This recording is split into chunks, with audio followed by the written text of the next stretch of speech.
നമോ ഭഗവതേ വാസുദേവായ. ഓം തത്സത്. ശ്രീമദ് ഭഗവത്ഗീത യഥാരൂപം അധ്യായം 2 ഗീതാവിഷയ സംഗ്രഹം അല്ലെങ്കിൽ സാഖ്യായോഗം ശ്ലോകം 11.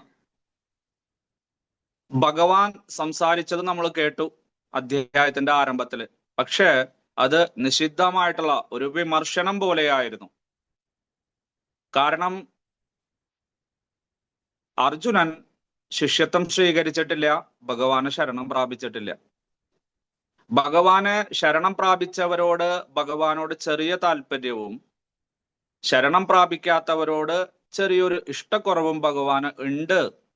പുള്ളിക്കാരൻ പറയും, സമൂഹം സർവഭൂതേഷു നമേ ദേഷ്യസ്ഥിനപ്രിയ. എനിക്ക് ആരോടും ദേഷ്യമോ സ്നേഹമോ ഇഷ്ടമോ ഒന്നുമില്ല, കടപ്പാടൊന്നുമില്ല എന്ന് പറയും. എന്നിരുന്നാലും തന്നെ സ്നേഹം പ്രാപിച്ചവരോട്, തന്നെ ശരണം പ്രാപിച്ചവരോട്, തന്നെ ഇഷ്ടപ്പെട്ടവരോട്, തന്റെ ഭഗവത് ഭക്തിയുത സേവനത്തിലെല്ലാം ഏർപ്പെടുന്നവരോട് ഒരു ചെറിയ താല്പര്യമുള്ളതായിട്ട് നമുക്ക് കാണാൻ സാധിക്കും. ഒരു രാഷ്ട്രീയക്കാരനെ പോലെ, അല്ലെങ്കിൽ ഒരു രാജാവിനെ പോലെ, അല്ലെങ്കിൽ ഒരു നാമഘട്ട ലീഡറെ പോലെ.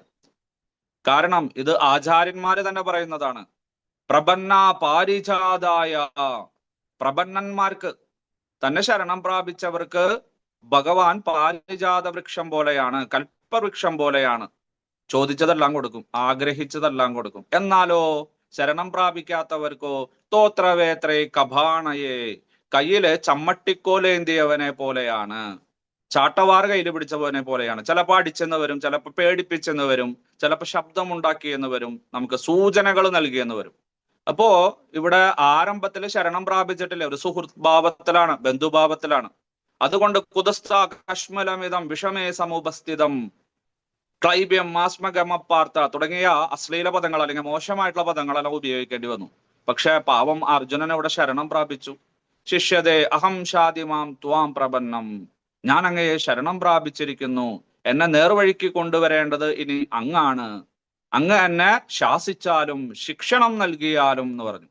ഇനി ഭഗവാന്റെ ഉത്തരവാദിത്തമാണ്. അപ്പോ ഉടനെ തന്നെ ആ ചമ്മട്ടിക്കോലൊക്കെ മാറ്റി വെച്ചിട്ട് മൃദുവായ കൈകൊണ്ട് തലോടുന്നതായിട്ടാണ് ഇനി കാണാൻ സാധിക്കുന്നത്. അങ്ങനെ സർവവേദ വേദാന്ത സാര സർവസ്വമായിട്ടുള്ള ഭഗവത്ഗീത ഉപദേശിക്കുവാനായിട്ട് ആരംഭിച്ചു. ആചാര്യന്മാര് പറയുന്നു, ഇവിടം മുതലാണ് ശ്രീമദ് ഭഗവത്ഗീത, ഇവിടം മുതലാണ് കാതല്, ഭഗവാന്റെ യഥാർത്ഥ സ്വരൂപം, ഭഗവാന്റെ യഥാർത്ഥ ജ്ഞാനമെല്ലാം വഴിഞ്ഞൊഴുകുന്നത് ഈ 11-ാം ശ്ലോകം. ഭാഷ്യം തുടങ്ങിയിട്ടുള്ള ഭാഷ്യങ്ങളെല്ലാം ആരംഭിക്കുന്നത് ഈ ശ്ലോകത്തോട് കൂടിയിട്ടാണ്. പക്ഷെ നമ്മുടെ കാഴ്ചപ്പാടില് ധർമ്മക്ഷേത്രേ കുരുക്ഷേത്രേ, അതാണ് ശ്രീമദ് ഭഗവത്ഗീത ആരംഭിക്കുന്ന ശ്ലോകം. ഗുരുവിനുണ്ടായിരിക്കേണ്ട യോഗ്യതകള്, ശിഷ്യനുണ്ടായിരിക്കേണ്ട യോഗ്യതകളെല്ലാം നല്ലപോലെ മനസ്സിലാക്കി അതുപോലെ എല്ലാവരും നോക്കുകയാണെങ്കിൽ ശ്രീമദ് ഭഗവത്ഗീത നമുക്ക് വളരെ ലളിതമായി സരസമായിട്ട് മനസ്സിലാക്കാൻ സാധിക്കും. അല്ല, ഈ യോഗ്യതകളൊന്നും നമുക്കില്ല, അത് ആർജിക്കുവാനായിട്ട് യാതൊരു പരിശ്രമവും നമ്മുടെ ഭാഗത്ത് നിന്ന് ഉണ്ടായില്ലെങ്കിൽ ഭഗവത്ഗീത ഒരു കീറാമുട്ടിയായിട്ട് നമ്മുടെ ജീവിതത്തില് വളരെ വലിയൊരു പാറക്കല്ല് പോലെ തടസ്സം സൃഷ്ടിക്കും. അതുകൊണ്ട് ഒരു ഭഗവത്ഗീത വിദ്യാർത്ഥിക്ക് ഉണ്ടായിരിക്കേണ്ട ഗുണങ്ങളെല്ലാം നിങ്ങൾ ആർജിക്കുകയാണെങ്കിൽ, അല്ലെങ്കിൽ അതിനുവേണ്ടി പരിശ്രമിക്കുകയാണെങ്കിൽ ഏത് പിഞ്ചു കുട്ടിക്കും ഏത് പോലീസുകാരനും ഈ ഭഗവത്ഗീത വളരെ വ്യക്തമായിട്ട് മനസ്സിലാക്കാനായിട്ട് സാധിക്കും. എന്തായാലും നമുക്ക് ഭഗവാൻ എന്താണ് പറയാൻ പോകുന്നത്. അർജുനൻ ശിഷ്യനായി കഴിഞ്ഞു. ശിഷ്യനോട് ഗുരുവിന് എന്താണ് പറയാനുള്ളതെന്ന് നമുക്ക് കേൾക്കാം. ശ്രീ ഭഗവാനുവാച, പരമദിവ്യോത്തമ പുരുഷൻ, സച്ചിദാനന്ദ സ്വരൂപൻ, സർവ ഐശ്വര്യാദി സദ്ഗുണ സമ്പന്നൻ, ആധ്യാത്മിക ലോകങ്ങളുടെയും ഭൗതിക ലോകങ്ങളുടെയും സൃഷ്ടിസ്ഥിതി സംഹാരമൂർത്തി, നിയന്താവ്, നിയാമകൻ, ഐശ്വര്യസ്യ സമഗ്രസ്യ വീരസ്യ യശശ്രിയഃ ജ്ഞാനവൈരാഗ്യോശ്ചൈവ ഷണാം ഭഗ ഇതീർണഃ യസ്യ അസ്തി സ ഭഗവാൻ ഇതി. ഐശ്വര്യാദി സദ്ഗുണങ്ങള്, ഷഡ്ഗുണങ്ങള്, 6 ഗുണങ്ങള് 100% ആരിലാണോ നിറഞ്ഞിരിക്കുന്നത് അവനെ ഭഗവാൻ എന്ന് പറയുന്നു എന്ന് പരാശര മഹർഷി പറഞ്ഞിട്ടുണ്ട്. അങ്ങനെയുള്ള ഭഗവാനാണ് പറയുന്നത്, കൃഷ്ണനല്ല, ഗോവിന്ദനല്ല. വേറെ വിഷ്ണു ശബ്ദിക്കുന്ന സമയത്ത് വിഷ്ണുരുവാച, ബ്രഹ്മാവ് ശബ്ദിക്കുന്ന സമയത്ത് ബ്രഹ്മോവാച, അല്ലെങ്കിൽ മഹാദേവ ഉവാച, ഇന്ദ്രോവാച, അങ്ങനെയൊക്കെയും പറയും. പക്ഷെ ഇവിടെ ഗോവിന്ദൻ, നമ്മുടെ കൃഷ്ണ വരുന്ന സമയത്ത് ഉടനെ തന്നെ വേദവ്യാസ മഹർഷി എന്താ പറയാ, ശ്രീ ഭഗവാൻ ഉവാച, കാരണം വിഷ്ണുവിനേക്കാൾ ശ്രേഷ്ഠനാണ്.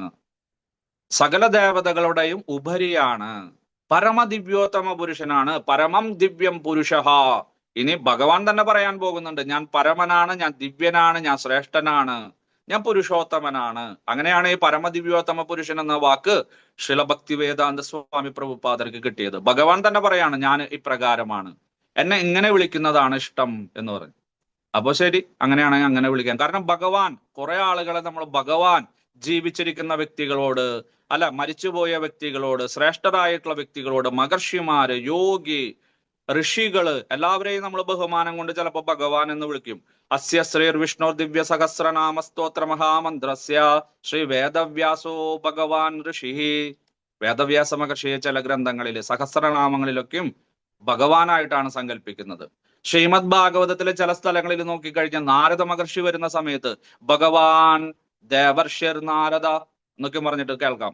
അവിടെ ഭഗവാൻ ദേവർഷി നാരദർ വന്നെത്തി എന്നല്ല. അപ്പൊ ആശയക്കുഴപ്പമുണ്ടാവും. അതുകൊണ്ട് ബുദ്ധിമാനായിട്ടുള്ള ശ്രീല പ്രഭുപാദർ എന്ത് ചെയ്തു? ഭഗവാൻ, ഈശ്വരൻ, ദൈവം ഇതൊന്നും ഉപയോഗിക്കാതെ പരമദിവ്യോത്തമ പുരുഷൻ എന്ന വാക്ക് ഉപയോഗിച്ചു. പിന്നെ അതിന്റെ അപ്പുറത്തൊന്നുമില്ല. അതുകൊണ്ട് അങ്ങനെയുള്ള ഭഗവാനാണ് പറയുന്നത്. എന്താ പറയുന്നത്? അശോച്യാനന്വശോചസ്ത്വം പ്രജ്ഞാവാദാംശ്ച ഭാഷസേ ഗദാസൂന ഗദാസുംശ്ച നാനുശോചന്തി പണ്ഡിതാഹ. വിവർത്തനം. ശ്രീ ഭഗവാൻ പറഞ്ഞു, അല്ലയോ അർജുന, നീ ബുദ്ധിമാന്മാരെ പോലെ സംസാരിക്കുന്നുവെങ്കിലും ആവശ്യമില്ലാത്തവയെ ചൊല്ലി ദുഃഖിക്കുകയും ചെയ്യുന്നു. ബുദ്ധിമാന്മാർ ജീവിക്കുന്നവരെ ചൊല്ലിയാകട്ടെ മരിച്ചവരെ ചൊല്ലിയാകട്ടെ ഒരിക്കലും വിലപിക്കാറില്ല. വളരെ ശ്രേഷ്ഠമായിട്ടുള്ള ഒരു കാര്യമാണ് ഇവിടെ ഭഗവാൻ പറയുന്നത്. കാരണം അർജുനന്റെ വാദഗതികളെല്ലാം നമ്മൾ കണ്ടു. വളരെ വലിയ ഗ്രന്ഥങ്ങളിൽ നിന്ന് ആപ്തവാക്യങ്ങളെല്ലാം ഉൾക്കൊണ്ട് മനുസ്മൃതി, വസിഷ്ഠ സ്മൃതി, പരാശര സ്മൃതി, ഇതിഹാസ പുരാണങ്ങള്, താൻ ചെറുപ്പകാലത്ത് പഠിച്ചിട്ടുള്ള ഗുരുകുലത്തിൽ വെച്ച് ദ്രോണാചാര്യരിൽ നിന്നും കൃപാചാര്യരിൽ നിന്നും മാതാപിതാക്കളിൽ നിന്നെല്ലാം കിട്ടിയിട്ടുള്ള ജ്ഞാനമെല്ലാം ഛർദിക്കുന്ന കാഴ്ചയാണ് നമ്മൾ 1-ാം അധ്യായത്തിൽ കണ്ടത്. ഭഗവാനാകട്ടെ അതിന് മറുപടിയൊന്നും പറഞ്ഞില്ല, ശ്രദ്ധാപൂർവം കേട്ടിരുന്നു. എല്ലാം പറഞ്ഞു കഴിഞ്ഞപ്പോ ഇത് മണ്ടത്തരമാണ്, വിഡ്ഢിത്തരമാണ് എന്ന് പറഞ്ഞ് അതിനെ നിശ്ചിതമായിട്ട് വിമർശിക്കുകയും ചെയ്തു. അപ്പാടെ തള്ളിക്കളയുകയും ചെയ്തു. അതോടുകൂടിയിട്ട് ആള് ക്ലോസ്. പിന്നെ ഒന്നും സംസാരിക്കാനില്ലേ. കാരണം ഒരൊറ്റ വാക്യം കൊണ്ട്, ഒരു ശ്ലോകം കൊണ്ട് അതെല്ലാം തള്ളിക്കളഞ്ഞു. ഇനി എന്തെങ്കിലും ബാക്കിയുണ്ടെങ്കിൽ, അല്ലെ, എന്തെങ്കിലും മാലിന്യം, ഒരു പാത്രം നമ്മൾ 3-4 തവണ കഴുകും, എന്നിട്ട് അവസാനം അതിലേക്ക് എന്തെങ്കിലും പായസമോ കറിയോ അല്ലെങ്കിൽ ചരണാമൃതമോ ഒഴിക്കുന്നതിന് മുന്നേ വീണ്ടും ഒരു പ്രാവശ്യം കൂടിയും കഴുകും, അല്ലെ? കാരണം ചിലപ്പോൾ നേരത്തെ കഴുകി വെച്ചതായിരിക്കാം. ഇനി എന്തെങ്കിലും വല്ല പൊടിയോ മാലിന്യങ്ങളോ എന്തെങ്കിലുമൊക്കെ ഉണ്ടെങ്കിൽ അതും കൂടി പോകാനായിട്ട്. അതുകൊണ്ട് ഭഗവാൻ പറഞ്ഞു, അല്ലയോ അർജുന, നീ വലിയ പണ്ഡിതനാണെന്നാണ് നിന്റെ ഭാവം. പക്ഷെ നീ പണ്ഡിതനല്ല, നീ വിഡ്ഢിയാണ്, അല്ലെ? പരോക്ഷമായിട്ടാ പറയണത്. നേരത്തെ പ്രത്യക്ഷമായിട്ട് പറഞ്ഞു. പക്ഷെ ഇവിടെ ശിഷ്യനെ അങ്ങനെയൊന്നും പറയാൻ പറ്റില്ല. ശിഷ്യന് വിഷമാവും. അപ്പൊ ശിഷ്യനെ അടുത്ത് നിർത്തി താലോലിച്ച് തന്റെ ശ്രേഷ്ഠതയിലേക്ക് കൊണ്ടുവരികയാണ് ഒരു ഗുരു ചെയ്യേണ്ടത്. അതുകൊണ്ട് പരോക്ഷമായിട്ട് പറയാണ്, അശോച്യാൻ അന്യശോചസ്ത്വം ത്വം, നീയേ അശോച്യാൻ, ശോചിക്കാത്ത ആളുകളെ കുറിച്ച്, ശോചിക്കേണ്ടവരല്ലാത്തവരെ കുറിച്ച് നീ ശോചിക്കുന്നു. ദുഃഖിക്കാൻ അർഹതയില്ലാത്തവരെ കുറിച്ച് നീ ദുഃഖിക്കുന്നു. എന്താ കാരണം എന്ന് ഞാൻ പറഞ്ഞുതരാം. മാത്രമല്ല, പ്രജ്ഞാവാദാംശ്ച ഭാഷസേ, പ്രജ്ഞയുള്ളവര്, പണ്ഡിതന്മാര്, ബുദ്ധിമാന്മാര്, പ്രകർഷേണ ജ്ഞാനമുള്ളവര്, അതാണ് പ്രജ്ഞ, അവബോധമുള്ളവര്, ആ സത്ത് ചിത്ത് ആനന്ദ സ്വരൂപമായിട്ടുള്ള സകല ജ്ഞാനവും ആരാണ് സിദ്ധിച്ചിരിക്കുന്നത്? പണ്ടാഹ, പണ്ഡിതന്മാര്, പണ്ടയുള്ളവര്. ആ ബുദ്ധിമാന്മാരെ പോലെ നീ എന്ത് ചെയ്യുന്നു? ഭാഷസെ, ഭാഷ്യങ്ങളെല്ലാം ചമയ്ക്കുന്നു. എന്തൊക്കെ നീ പറഞ്ഞിരിക്കുന്നത്? കുലക്ഷയത്തെ കുറിച്ച്, സങ്കരവർഗത്തെ കുറിച്ച്, മിശ്രവിവാഹത്തെ കുറിച്ച്, അല്ലെ, പിതൃധർമ്മത്തെ കുറിച്ച് എന്തൊക്കെ കാര്യങ്ങൾ നീ പറഞ്ഞത് ഓർമ്മയുണ്ടോ നിനക്ക്? വലിയ വലിയ ഭാഷണങ്ങളാണ് നീ ചെയ്തത്. പണ്ഡിതന്മാർ ചില സമയത്ത് വാദഗതികളെല്ലാം ചെയ്യുന്ന പോലെയാണ് നീ സംസാരിച്ചത് എന്നോട്. പക്ഷെ ഒരു കാര്യം അറിയോ നിനക്ക്? ഗദാസൂന ഗദാസുംശ്ച, അസു പോയവരെ കുറിച്ചും പ്രാണൻ പോയവരെ കുറിച്ചും, അഗദാസുംശ്ച, പ്രാണൻ പോകാത്തവരെ കുറിച്ചും, നാ അനുശോചന്തി, അവർ ദുഃഖിക്കാറില്ല. ആരാണ്? പണ്ഡിതാഹ, പണ്ഡിതന്മാര്. നീ പണ്ഡിതന്മാരെ പോലെ സംസാരിക്കുന്നു, ശരി, അംഗീകരിക്കുന്നു. പക്ഷെ പണ്ഡിതന്മാർക്കൊരു ഗുണമുണ്ട്. എന്താണ്? പണ്ഡിതന്മാര് ജീവിച്ചിരിക്കുന്നവരെ കുറിച്ചോ മരിച്ചവരെ കുറിച്ചോ മരിക്കാൻ പോകുന്നവരെ കുറിച്ചോ ജീവിക്കാൻ പോകുന്നവരെ കുറിച്ചോ ഒരിക്കലും ആലോചിക്കാറില്ല, ദുഃഖിക്കാറില്ല, ഖേദിക്കാറില്ല. നീയാണെങ്കിലോ ഖേദിക്കുന്നു. അപ്പൊ നീ പണ്ഡിതനാണോ? അല്ല. പക്ഷെ നിന്റെ സംഭാഷണങ്ങളൊക്കെയോ പണ്ഡിതനെ പോലെ വൈരുദ്ധ്യഭാവമാണ് നീ പ്രകടിപ്പിക്കുന്നത്, അല്ലെ? നീ ചെയ്യുന്നതെല്ലാം വിഡ്ഢിത്തരം, എന്നിട്ടോ നീ വലിയ പണ്ഡിതനെ പോലെ സംസാരിക്കുന്നു. പണ്ഡിതനാണെങ്കിൽ പണ്ഡിതനെ പോലെ പെരുമാറൂ, വിഡ്ഢിയാണെങ്കിൽ വിഡ്ഢിയെ പോലെ സംസാരിക്കൂ, അല്ലെ? രണ്ടും ഒരിക്കലും ചേരില്ല.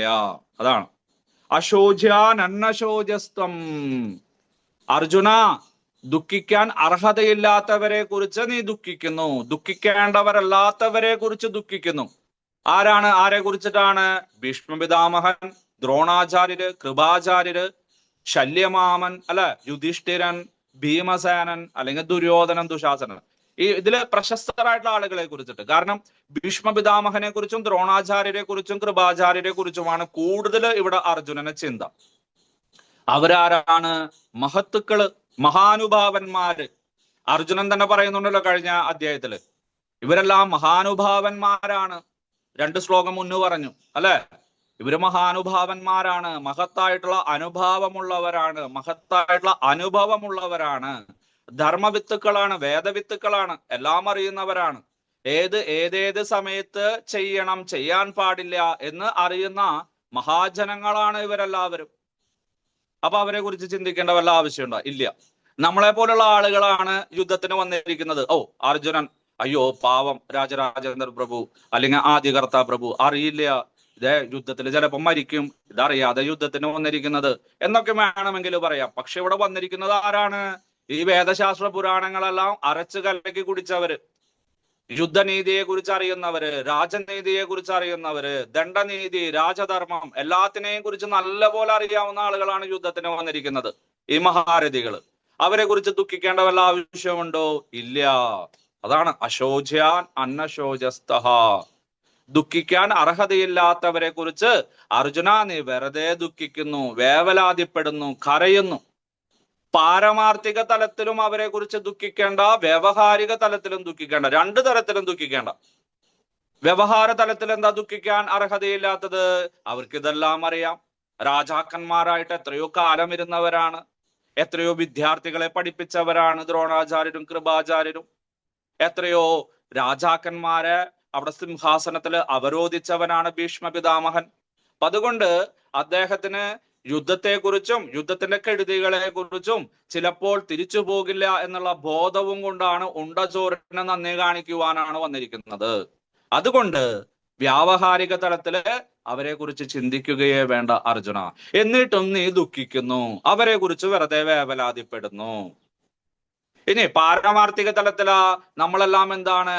ശരീരമാണോ? അല്ല, ആത്മാവാണ്, ജീവനാണ്, പ്രാണനാണ്. ആത്മാവ് നശിക്കുന്നില്ല, മരിക്കുന്നില്ല, വ്യയം സംഭവിക്കുന്നില്ല, മുറിക്കാൻ പറ്റില്ല. കുറെ ഗുണങ്ങളുണ്ട്, അതിന് സവിശേഷതകളുണ്ട്. അതുകൊണ്ട് ഇവിടെ ഭീഷ്മപിതാമഹൻ വധിക്കപ്പെടുന്നില്ല, മരിക്കുന്നില്ല.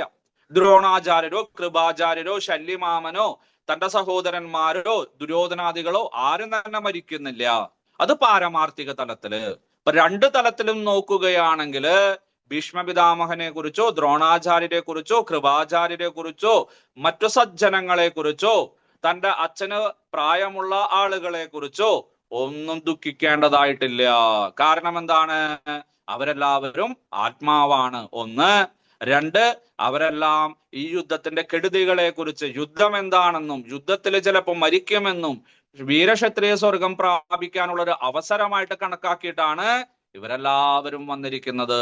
അയ്യോ പാപം, അറിയാതെയല്ല അവർ വന്നിരിക്കുന്നത്, അവരെ പറഞ്ഞ് മനസ്സിലാക്കണ്ടേ എന്നൊന്നും നീ ചിന്തിക്കേണ്ട ആവശ്യമില്ല അർജുന. എന്നിട്ടും നീ അവരെ കുറിച്ച് ദുഃഖിക്കുന്നു. അവര് ദുഃഖിക്കാൻ അർഹതയില്ലാത്തവരാണ്. അവര് നിന്നേക്കാളും എത്രയോ പ്രായമുള്ളവരാണ്, നിന്നേക്കാളും എത്രയോ ഓണവും വിഷുവും എല്ലാം ഉണ്ടവരാണ്, അല്ലെ? നീ വലിയ ബുദ്ധിമാന്മാരെ പോലെ ചമഞ്ഞു നടക്കുന്നു, പക്ഷെ അതിനേക്കാളും എത്രയോ ശ്രേഷ്ഠരായവരാണ് അവര്. നിനക്ക് ജ്ഞാനം ഉപദേശിച്ചു തന്നത് ആരാണ്? ദ്രോണാചാര്യരും കൃപാചാര്യരുമല്ലേ. എന്നിട്ടാണോ നീ അവരുടെ ജ്ഞാനം അളക്കാൻ പോകുന്നത്? അതാണ് അശോചാനന്നശോചസ്തം പ്രജ്ഞാവാദാംശ്ച ഭാഷസേ. എന്നിട്ട് നീ അവരെക്കാളും കൂടുതൽ അല്ലെ, അവർക്കൊന്നും അറിവില്ല എന്നുള്ള തലത്തിലാണ് നീ ചിന്തിക്കുന്നത്. നോക്കൂ, ഒരു ഭക്തൻ ചിന്തിക്കേണ്ട ഒരു കാര്യമാണ്. നമ്മുടെ മുന്നിൽ ആരെങ്കിലും വന്നു നിൽക്കുകയാണെങ്കിൽ ഉടനെ തന്നെ നമ്മൾ വിചാരിക്കും അവരെല്ലാം നമ്മുടെ താഴെയാണ്, അതുകൊണ്ടാണ് സംശയം ചോദിക്കാൻ വന്നത്. ഒരിക്കലല്ല. അവര് ചിലപ്പോൾ നമ്മളെക്കാളും വളരെ ശ്രേഷ്ഠരായിരിക്കും, നമ്മളെക്കാളും അറിവിന്റെ നിറകുടങ്ങളായിരിക്കും. ചിലപ്പോൾ ആ വിഷയത്തിൽ ജ്ഞാനം ഉണ്ടാവില്ല, ചിലപ്പോൾ അവർ ചോദിക്കാൻ പോകുന്ന ഏതെങ്കിലും വിഷയത്തിൽ ചിലപ്പോൾ ജ്ഞാനം ഉണ്ടായിരിക്കില്ല. അപ്പൊ അതുകൊണ്ട് മുന്നിൽ ആരെങ്കിലും എന്തെങ്കിലും സംശയങ്ങളോ അല്ലെങ്കിൽ എന്തെങ്കിലും ചോദിക്കുമ്പോ നമ്മളൊരു നിഗമനത്തിലെത്തും, ഒന്നും അറിയില്ല, പാവം, എല്ലാം പറഞ്ഞു കൊടുക്കാമെന്ന് പറഞ്ഞ് നമ്മുടെ അറിവെല്ലാം നമ്മൾ ഛർദ്ദിക്കാനായിട്ട് ആരംഭിക്കും, അല്ലെ? പക്ഷെ അത് അവരുടെ മനസ്സിൽ വളരെ വലിയൊരു നമ്മളെ കുറിച്ചുള്ള ഒരു ബോധമുണ്ടാക്കും. അതുകൊണ്ട് ചോദിച്ചതിന് മാത്രം ഉത്തരം പറയുക, അത് വളരെ ശ്രദ്ധിക്കേണ്ട കാര്യമാണ്. ഇവിടെ അർജുനനെ ഉപദേശിക്കുകയാണ് ഭഗവാൻ ചെയ്യുന്നത്. പ്രജ്ഞാവാദാംശ്ച ഭാഷസേ, നിന്റെ ഭാഷ, നിന്റെ സംസാരം, നിന്റെ വാക്കുകള് വളരെ വലിയ പണ്ഡിതന്മാരെ പോലെയാണ്. ശരി, സംസാരിച്ചോളൂ, നല്ല കാര്യമാണ്. പക്ഷെ നിന്റെ പ്രവൃത്തിയും അതുപോലെ ആയിരിക്കണം. കാരണം എന്താണ്? ഗദാസൂന ഗദാസുംശ്ച ന അനുശോചന്തി പണ്ഡിതാഹ. ഈ വലിയ വലിയ ഭാഷകളൊക്കെ ചെയ്യുന്ന, ഭാഷണങ്ങളും വാദഗതികളെല്ലാം ചെയ്യുന്ന ഈ ജ്ഞാനത്താല് നിറഞ്ഞിരിക്കുന്ന പണ്ഡിതന്മാരുണ്ടല്ലോ, പണ്ടാഹ ഇത് പണ്ഡിതാഹ, വിശേഷേണ പണ്ടയുള്ളവര്, വിശേഷേണ തലച്ചോറുള്ളവര്, അല്ലെ, അറിവിന്റെ നിറകുടങ്ങളാണ് പണ്ഡിതന്മാര്. അതുകൊണ്ടാണ് നമ്മുടെ വൃന്ദാവനം, ദ്വാരക, ജഗന്നാഥപുരി അങ്ങനെയുള്ള സ്ഥലങ്ങളിലെ പൂജാരിമാരെല്ലാം പാണ്ഡകള് എന്നൊക്കെ നമ്മൾ പറയുന്നത്. എന്താണ്? അവരുടെ തല നിറച്ച് ബുദ്ധിയാണ്, ആചാരാനുഷ്ഠാനങ്ങളാണ്, ഭക്തിയിലാണ് അവരുടെ തല. മണ്ടയുടെ ഉള്ളിൽ മുഴുവൻ എന്താണ്? പണ്ടയാണ്. അതുകൊണ്ടാണ് അവരെ പാണ്ട എന്നൊക്കെ വിളിക്കുന്നത്, വടി കൊണ്ടടിക്കുന്നവരെ. അതുകൊണ്ട് ഗദാസൂൻ, അസു എന്ന് പറഞ്ഞ പ്രാണൻ, ഗദ അസു പ്രാണൻ പോയവരെ കുറിച്ചും, അഗദ അസു പ്രാണൻ പോകാത്തവരെ കുറിച്ചും എന്ന് പറഞ്ഞാൽ മരിച്ചവരെ കുറിച്ചും ജീവിച്ചിരിക്കുന്നവരെ കുറിച്ചും, അല്ലെങ്കിൽ മരിക്കാൻ പോകുന്നവരെ കുറിച്ചും ജനിക്കാൻ പോകുന്നവരെ കുറിച്ചും, രണ്ടുപേരെയും കുറിച്ച് നാ അനുശോചന്തി, ദുഃഖിക്കാറില്ല. കാരണം എന്താണ്? ജനിച്ചാൽ ഒരിക്കൽ മരിക്കണം, മരിച്ചാൽ ഒരിക്കൽ ജനിക്കണം. ഇത് പ്രകൃതി നിയമമാണ്. മാറ്റം വരുത്താൻ പറ്റുമോ? ഇല്ല. എവിടെയാകമായിട്ടാണോ, കൃമിയായിട്ടാണോ, ദൈവമായിട്ടാണോ, ബ്രഹ്മാവായിട്ടാണോ, വൃക്ഷങ്ങളായിട്ടാണോ, അത് വേറെ കാര്യം. പക്ഷെ ജനിച്ചാൽ ഒരിക്കൽ മരിക്കണം, മരിച്ചാൽ ഒരിക്കൽ ജനിക്കണം. അതുകൊണ്ട് പണ്ഡിതന്മാർക്ക് ഈ സത്യം അറിയാം, ഈ പ്രപഞ്ച സത്യം അറിയാം, ഈ പരമസത്യം അറിയാം. അതുകൊണ്ട് അനുശോചന്തി, അവര് ദുഃഖിക്കാറില്ല. നീ ദുഃഖിക്കുന്നു, അതുകൊണ്ട് നീ പണ്ഡിതനല്ല. അതുകൊണ്ട് നീ പണ്ഡിതന്റെ ഭാഷകളൊന്നും എൻ്റെ അടുത്തിരിക്കണ്ട. ഇനി നിനക്ക് പണ്ഡിതനാവണോ? ശരി, ഞാൻ പറഞ്ഞു തരാം, പരമസത്യം ഞാൻ പറഞ്ഞു തരാം. നിനക്ക് പണ്ഡിതനാവണമെങ്കിൽ, നിനക്ക് ശരിയായിട്ടുള്ള ജ്ഞാനം ഗ്രഹിക്കണമെങ്കിൽ എന്നിൽ നിന്ന് കേട്ടുകൊള്ളൂ. ഞാൻ നിനക്ക് വേദാന്ത സാരസർവസ്വമായിട്ടുള്ള ആ ഒരു ജ്ഞാനമുണ്ടല്ലോ, ബ്രഹ്മവിദ്യ, യോഗശാസ്ത്രം എന്നെല്ലാം പറയുന്ന ആ വിദ്യ, നീ പറഞ്ഞല്ലോ, എന്നെ ശാസിച്ചാലും എനിക്ക് യാതൊന്നാണ് ശ്രേഷ്ഠമായിട്ടുള്ളത്. എന്റെ ശ്രേയസ്സിന്, അല്ലെ, എന്റെ പരമപദ പ്രാപ്തിക്ക്, എന്റെ മോക്ഷത്തിന് കാരണമായിട്ടുള്ള യാതൊരു ജ്ഞാനം എനിക്ക് ഉപദേശിക്കണമേ, എനിക്ക് ശാസിക്കണമേ എന്ന് നീ പറഞ്ഞു. അതുകൊണ്ട് ഞാൻ നിനക്ക് ആ ഒരു ജ്ഞാനത്തെ, യാതൊന്നിനെ അറിഞ്ഞു കഴിഞ്ഞാൽ നീ പരമമായിട്ടുള്ള നിരപേക്ഷ സത്യത്തെ പ്രാപിക്കുമോ, ശ്രേയസിനെ പ്രാപിക്കുമോ, നീ പരമമായ ശാന്തിയെ പ്രാപിക്കുമോ, നിനക്ക് സുഖവും ശാന്തിയും സമാധാനവും ലഭിക്കുമോ, ആധ്യാത്മിക വിദ്യയെ കുറിച്ച് ഞാൻ പറഞ്ഞു തരാം, നീ കേട്ടുകൊള്ളൂ എന്ന് പറഞ്ഞ് ഭഗവാൻ ശിഷ്യന്, ആധ്യാത്മിക ഗുരു ശിഷ്യന് പ്രചോദനം നൽകുകയാണ് ഈ ശ്ലോകത്തിലൂടെ ചെയ്യുന്നത്. വളരെ പ്രധാനപ്പെട്ട ശ്ലോകമാണ്. ഭഗവാൻ ആദ്യമായിട്ട് പറയുന്നതല്ല, ഭഗവാൻ ആദ്യമായിട്ട് പറഞ്ഞു. പക്ഷെ ഭഗവാന്റെ കാഴ്ചപ്പാടിലോ അല്ലെങ്കിൽ ഒരു ആധ്യാത്മിക ഗുരുവിന്റെ ഒരു സ്ഥാനത്തിരുന്നിട്ടല്ല അത് പറഞ്ഞത്, സുഹൃദ്ഭാവത്തിൽ നിന്ന്, മിത്രഭാവത്തിൽ നിന്നിട്ടായിരുന്നു. പക്ഷെ ഇവിടെ നമുക്ക് ആ ഒരു ആധ്യാത്മിക ഗുരുവിന്റെ ശാസനകൾ കേൾക്കാനായിട്ട് സാധിക്കും. ആ ഭഗവാന്റെ സ്വരൂപത്തെ നമുക്ക് മനസ്സിലാക്കാനായിട്ട് സാധിക്കും. ഒരു ആധ്യാത്മിക ഗുരു എങ്ങനെയായിരിക്കണമെന്ന് വേദവ്യാസ മഹർഷി പറഞ്ഞത് അക്ഷരം പ്രതി ഇതാ ഭഗവാൻ അംഗീകരിക്കാൻ പോകുകയാണ്. എന്താണ് ആ വേദവേദാന്ത സാര സർവസ്വം? ആ ആധ്യാത്മിക പരാവിദ്യ ബ്രഹ്മവിദ്യ എന്താണ്? അതാണ് ഇനി അടുത്ത ശ്ലോകത്തിൽ പറയാൻ പോകുന്നത്. അർജുന, നീ ദുഃഖിക്കേണ്ട ആവശ്യമില്ല. ആരും തന്നെ ദുഃഖിക്കേണ്ട ആവശ്യമില്ല. കാരണം എന്താണ്? പാരമാർത്ഥിക തലത്തില് ആരും തന്നെ മരിക്കുകയോ ജനിക്കുകയോ ചെയ്യുന്നില്ല. സൂര്യൻ ഉദിക്കുകയോ അസ്തമിക്കുകയോ ചെയ്യുന്നില്ല. സത്യമല്ലേ? സൂര്യന് ചുറ്റും ഭൂമിയാണ് കറങ്ങുന്നത്. പക്ഷെ നമ്മൾ എന്ത് പറയും? രാവിലെ സൂര്യൻ ഉദിച്ചോ എന്ന് നോക്കിയ, പുറത്തേക്ക് ഇറങ്ങി നോക്കിയ സൂര്യപ്രകാശം കാണുന്നുണ്ടോ? സൂര്യൻ ഉദിച്ചോ എന്ന് നോക്കിയേ ഉണ്ണിയേ എന്ന് പറയും. വൈകിട്ടാകുമ്പോ സൂര്യൻ അസ്തമിച്ചോ എന്ന് നോക്കിയേ, സൂര്യനെ കാണുന്നുണ്ടോ എന്ന് നോക്കിയേ എന്ന് പറയും. സത്യത്തിൽ സൂര്യൻ അസ്തമിക്കുകയോ ഉദിക്കുകയോ ചെയ്യുന്നില്ല. സൂര്യൻ അവിടെ തന്നെ നിശ്ചലമായിട്ട് നിൽക്കുകയാണ്. ഭൂമിയെ സംബന്ധിച്ച് ആപേക്ഷികമായിട്ട്, ബ്രഹ്മാണ്ടത്തെ സംബന്ധിച്ച് അല്ലെങ്കിൽ ആകാശഗംഗയെ സംബന്ധിച്ച് ഒരു പക്ഷെ സഞ്ചരിക്കുന്നുണ്ടായിരിക്കും. പക്ഷെ ഭൂമിയെ, നവഗ്രഹങ്ങളെ അല്ലെങ്കിൽ 8 ഗ്രഹങ്ങളെ സംബന്ധിച്ച് സൂര്യൻ നിശ്ചലമായിട്ട് ഒരു ബിന്ദുവിൽ നിൽക്കുകയാണ്. ഭൂമിയും ശുക്രനും യുറാനസും മറ്റുള്ള ചൊവ്വയും അതാണ് ചുറ്റും കറങ്ങുന്നത്. എന്നിരുന്നാലും നമ്മള് എന്താ പറയുന്നത്? സൂര്യൻ ഉദിച്ചോ സൂര്യൻ അസ്തമിച്ചോ, അതുപോലെയാണ് മരിച്ചോ ജനിച്ചോ എന്ന് പറയുന്നത്.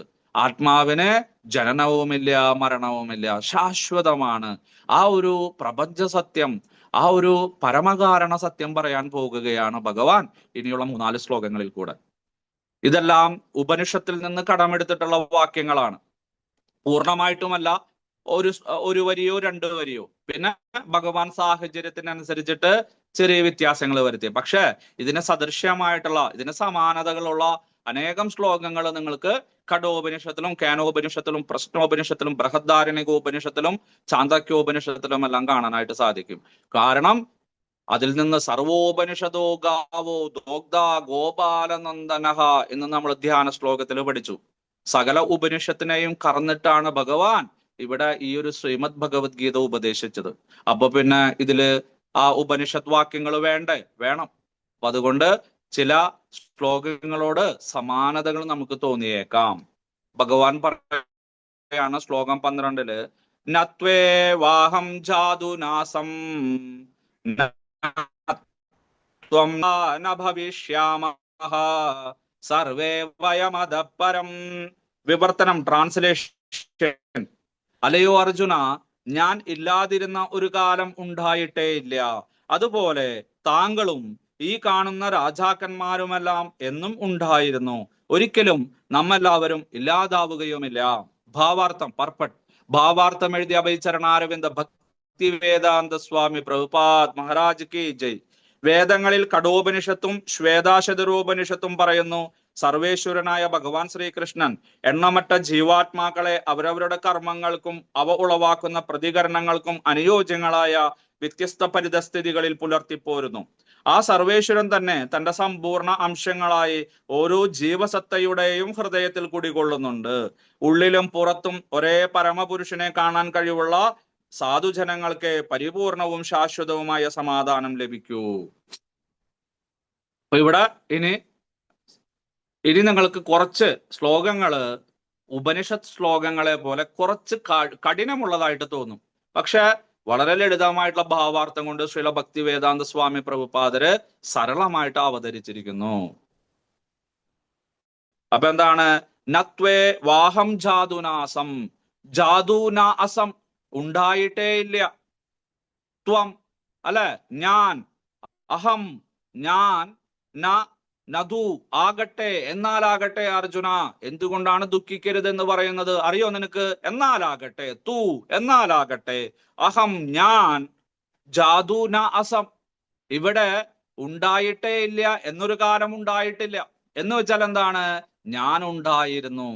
നേരിട്ടിട്ട് പാസീവ് വോയിസ്, ആക്റ്റീവ് വോയിസ് നിങ്ങൾ പഠിച്ചിട്ടുണ്ടാവും അല്ലെ? രാമൻ രാവണനെ വധിച്ചു, രാവണൻ രാമനാൽ വധിക്കപ്പെട്ടു. രണ്ടും ഒന്ന് തന്നെയാണ്, പക്ഷെ ആ പറയുന്നതിൽ കുറച്ച് വ്യത്യാസമുണ്ട്. അതുപോലെ ആധ്യാത്മിക ഗ്രന്ഥങ്ങളെല്ലാം കുറച്ച് വളച്ചൊടിച്ചിട്ടാണ് പറയുന്നത്. കാരണം എന്താണ്? ആധ്യാത്മിക ഗുരുവിനെ ശരണം പ്രാപിച്ച് പരിപൂർണ ശ്രദ്ധയോടുകൂടി സേവയോട് കൂടിയിട്ട് ഗുരുവിൽ നിന്ന് സമീപത്തിരുന്ന് ശ്രദ്ധിക്കേണ്ട ആധ്യാത്മിക വിദ്യയാണ് ആധ്യാത്മിക ഗ്രന്ഥങ്ങളെല്ലാം തന്നെ. ഈ ബ്രഹ്മവിദ്യ, ഉപനിഷദ്, സമീപം, നീ താഴെ, ഷത് ഇരുന്നു കൊണ്ട് കേൾക്കേണ്ടതാണ്.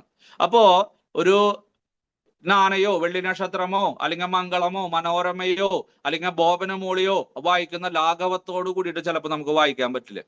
അപ്പൊ അതിനു വേണ്ടിയിട്ടാണ് ആചാര്യന്മാര് ഇതിനെ നേരിട്ടുള്ള ഭാഷയിൽ പറയാതെ കുറച്ച് വ്യത്യസ്തമായിട്ടുള്ള രീതിയിൽ അവതരിപ്പിക്കുന്നത്.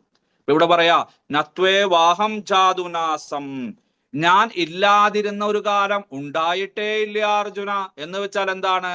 ഞാൻ എപ്പോഴും ഉണ്ടായിരുന്നു. നമ്മളെ പോലുള്ള ആളുകളോട് പറയുകയാണെങ്കിൽ, ഞാൻ നിങ്ങളോട് പറയുകയാണെങ്കിൽ എന്താണ്? ഭഗവാൻ ഉണ്ടായിരുന്ന ഒരു കാലം ഉണ്ടായിട്ടേ ഇല്ല, അദ്ദേഹം എപ്പോഴും ഉണ്ടായിരുന്നു. ഞാൻ അഹം അല്ലെ. അപ്പൊ ഞാൻ അർജുനന് തോന്നും, ഓ അങ്ങ് ചിലപ്പോ കുറച്ച് കേമനാണ്, ഞാൻ കേട്ടിട്ടുണ്ട്, കുറച്ച് അറിവുള്ള ഒരു വ്യക്തിയാണ്, കുറച്ച് മായാജാലക്കാരനാണ്, എന്തോ അവതാരമാണെന്നൊക്കെ പറയുന്നുണ്ട്, എൻ്റെ അമ്മയെല്ലാം പറയാറുണ്ട് ഭഗവാനാണെന്നൊക്കെ. ഞാൻ വിശ്വസിക്കണമെന്നില്ല. പക്ഷെ അങ്ങനെയാണെങ്കിൽ ചിലപ്പോ അങ്ങേക്ക് ദീർഘായുസ് ഉണ്ടാവും. അങ്ങ് ചിലപ്പോ കുറെ കൊല്ലം, നമ്മൾ സമകാലീനരാണ്, 6 മാസത്തെ വ്യത്യാസമുള്ള, പക്ഷെ അങ്ങ് ചിലപ്പോ കഴിഞ്ഞ ജന്മത്തിലൊക്കെ ജനിച്ചിട്ടുണ്ടായിരിക്കും. എന്നാണെങ്കിൽ അർജുന മാത്രമല്ല, നത്വം നേമേ ജനാധിപാഹ ജാതുന അസം, അവരും ആര്? ജനാധിപാഹ, ഈ ജനാധിപന്മാരും ഈ രാജാക്കന്മാർ, ഈ കാണുന്ന രാജാക്കന്മാരും, ത്വം നീയും, ന ജാതുന അസം, അവരും ഉണ്ടായിരുന്ന ഒരു കാലം ഉണ്ടായിട്ടേ ഇല്ല. എന്ന് വെച്ചാൽ എന്താണ്? നീയും ഉണ്ടായിരുന്നു. ജനാധിപാഹ, ഈ രാജാക്കന്മാരും ഈ മഹാരഥന്മാരും ഈ അതിരഥികളും രഥികളും ഈ പടയാളികളും സർവരും ഉണ്ടായിരുന്നു. ഈ ആനകളും കുതിരകളും ഉണ്ടായിരുന്നു. സർവേ വയമതപരം, സർവതും ഉണ്ടായിരുന്നു. അവര് ഇല്ലാതിരുന്ന ഒരു കാലം ഉണ്ടായിട്ടേ ഇല്ല. ആരൊക്കെയും?